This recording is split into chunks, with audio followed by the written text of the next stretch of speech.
పరిస్థితి ఏంటి, శ్రీకాకుళంలో ఎలా ఉంది, నెల్లూరులో ఎలా ఉంది, ప్రకాశంలో ఎలా ఉందని నేను అంటూ ఉంటా. అదేంటి మీకు ఒక గూగుల్ ఏజెన్సీ ఒకటి ఉంది కదా, మిమ్మల్ని ఎక్కడ దింపాలంటే అక్కడ దింపుద్ది కదా, వాళ్ళని అడగొచ్చు కదా అంటే వాళ్ళ మీదే నమ్మకం లేని పరిస్థితి.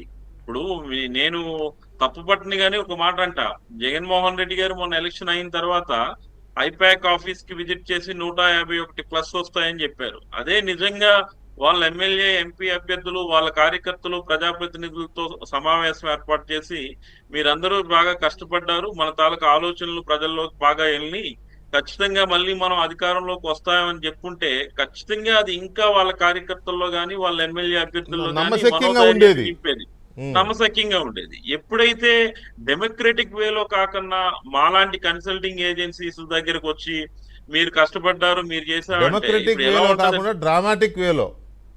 సో ఇది ఎలా ఉంటుంది అంటే ఒక్కోసారి మనకి గూగుల్ మ్యాప్ ఉంటుంది. మీకు లాస్ట్ టైం చాలా సందర్భాల్లో చెప్పా, ఒక గూగుల్ మ్యాప్ మన ఇంటి దగ్గర డ్రాప్ చేయాలంటే మీరు కోఆర్డినేట్స్ సరిగా ఇస్తే అది మీరు అనుకున్న లొకేషన్ కి రీచ్ అవుట్ చేస్తుంది తప్ప కొంత కామన్ సెన్స్ కూడా వాడాలి. వాడే డ్రైవర్, డ్రైవ్ చేసే కార్ డ్రైవ్ చేసే వ్యక్తి కూడా కామన్ సెన్స్ అప్లై చేయాలి. ఆ లొకేషన్ ఎటు వెళ్తుందో తెలుసుకునే కూడా అవగాహన ఉండాలి. అది లేకన్నా గూగుల్ ని నమ్ముకుంటే కొన్నిసార్లు చెరువులు గడ్డల్లో కూడా దిగిపోయిన సందర్భాలు ఉన్నాయి. అవును. కొత్తగా ఈ రాజకీయ పార్టీలు కూడా చంద్రబాబు నాయుడు లాంటి సీనియర్ మోస్ట్ నాయకులైనా కావచ్చు, జగన్మోహన్ రెడ్డి గారు ఆల్రెడీ కొంత వాళ్ళతో వర్క్ చేసి కొంత రిజల్ట్ తెచ్చుకోగలిగారు కాబట్టి వాళ్ళ మీద నమ్మకం ఉండడం అనేది తప్పుపట్టని కానీ, బట్ ఏదైనా ఎవరైనా మనం ప్రజాస్వామ్యంలో ఉన్నాము, డెమోక్రటిక్ స్పిరిట్ ని కాపాడాల్సిన రాజకీయ పార్టీలు ఖచ్చితంగా ఇప్పుడు మాలాంటి వ్యక్తులు అవసరమే. దేనికి అవసరం అని అంటే వీఆర్ డేటా పాయింటర్స్. ఎక్కడ మీరు వీక్ గా ఉన్నారు, ఎక్కడ బలంగా ఉన్నారు అనేది చెప్పడానికి మేము ఉపయోగపడతామే తప్ప పొలిటికల్ డెసిషన్ మేకింగ్ లో కూడా మాలాంటి వ్యక్తులు ఇన్వాల్వ్ అయ్యి ఈ డెమోక్రటిక్ స్పిరిట్ ని, ఈ పర్టికులర్ కన్సల్టింగ్ వ్యవస్థనే పూర్తిగా పాడు చేసిన సందర్భాలు నేను ఈ 5 ఏళ్లలో చూసా. మీ గతంలో నేను 2019లో మన ఎలక్షన్స్ జరిగేటప్పుడు కూడా నేను చాలా సార్లు చెప్తుండేవాడిని మీకు, సార్ ఈసారి టీడీపీకి చాలా కష్టంగా ఉంటది, మరి మనం ఊహించలేని ఓటమి కూడా ఉంటది అనుకునే సందర్భాలు కూడా మన మధ్య డిస్కషన్స్ కి వచ్చినాయి.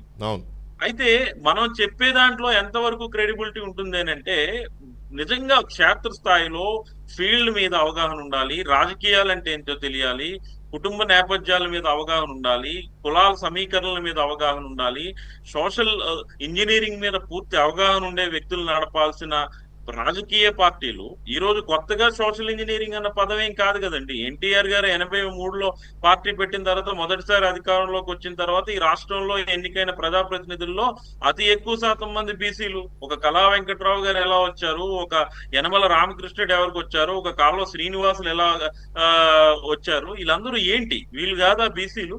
వీళ్ళు అదే కదా. అదే విధంగా కాంగ్రెస్ పార్టీకి వస్తే మీకు సీనియర్ మోస్ట్ బొత్స సత్యనారాయణ కావచ్చు, ధర్మాన ప్రసాద్ కావచ్చు, అంటే కొత్తగా ఏదో అద్భుతం చేసేస్తున్నామని చెప్పి ఏదో రిసై పొందినట్టుగా వండుతున్నామే తప్ప పాత చింతకాయ పచ్చడినే మనం దంచుతున్నాం అనే విషయం అనేది మర్చిపోతున్నారు. అయితే దీనికి సోకాల్డ్ సీనియర్ మోస్ట్ రాజకీయ నాయకులు, పార్టీని నడిపే వ్యవస్థను నడుపుతున్న అధినేతలు కూడా వీళ్ళకి వంటపాడడం అనేది కొంత వంటపాడమే కాదు, వంటపాడడం మాత్రమే కాదు రవి గారు, వాళ్ళ వాళ్ళ వాళ్ళ ట్రాప్లో పడిపోతున్నారు. పూర్తిగా వాళ్ళు చెప్పిందే వేదం అన్నట్టుగా తయారైంది దురదృష్టవశాత్తు.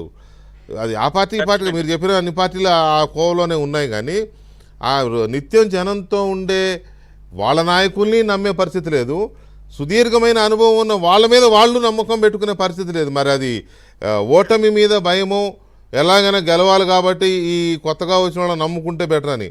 ఇప్పుడు ఉదాహరణకి 2017లోనో 18లోనో తీసుకొచ్చాడు ఆయన్ని, ఎవరిని, మీ ఓల్డ్ ఫ్రెండ్ని, ప్రశాంత్ కిషోర్ని జగన్మోహన్ రెడ్డి గారు